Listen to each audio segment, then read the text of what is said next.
Political unrest. Know how to navigate society.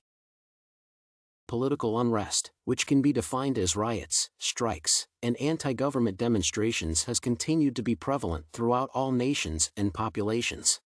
While certain aspects of society have improved vastly over the decades, political unrest continues to be prominent, if not even more active over the past few years. Though it can be traced to several sources, severe inequality continues to be the most influential and erratic factor at the core of political unrest. Unrest is often the underlying feature and cause of activities such as strikes and protests. They often manifest due to concrete issues, such as the implementation of a certain policy or the action of governmental authorities. However, they almost always are driven by deeper dissatisfaction and marginalization carried by civilians. As an example, the late 2020 protests in Lebanon were economically charged. The Lebanese government had plans to implement taxes on WhatsApp calls, which became the catalyst of the following strikes. However, as the events progressed, it became clear that several underlying issues such as sectarian law, high unemployment, and the inadequacies of government-provided services deeply affected the population.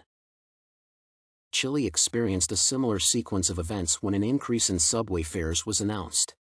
While Chile has been known to be experiencing steady economic, social, and political growth and generally satisfactory governance, certain issues such as increasing costs of utility, static wages, and measly pensions affect the lives of Chileans adversely. It can be deduced that in both scenarios, citizens experience political unrest as the result of inadequate economic and social safety. Similarly, the cause of such disparities belongs to the increasing inequality experienced worldwide. Chile's economy is led by a collective of influential oligarchs, of which the president, Sebastián Pinera, is also a part of.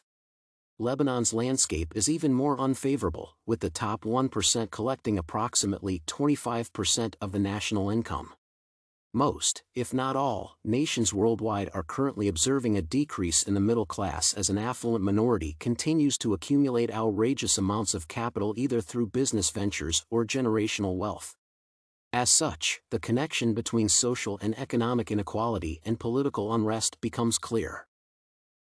When adversity is revealed to be inequality, political unrest becomes necessary and therefore a tool for those who are found in underprivileged positions. However, education is a guiding tool that can make political unrest truly effective and able to instill change. The current largest obstacle to education is similarly affected by economic disparities, with the test resources, knowledge, and materials being inaccessible to most of the population.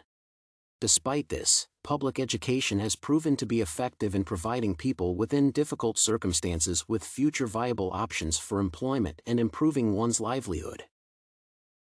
Education can provide individuals, especially those in adverse economic or social situations, with tools and knowledge to navigate society in a way that allows them to elevate themselves out of a low-income background.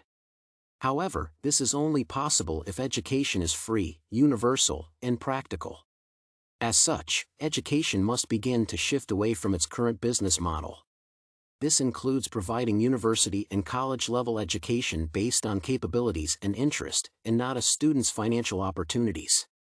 When the obstacle of cost is removed, many more people will be able to attain the correct tools to begin to bridge the growing divide between the low and middle classes.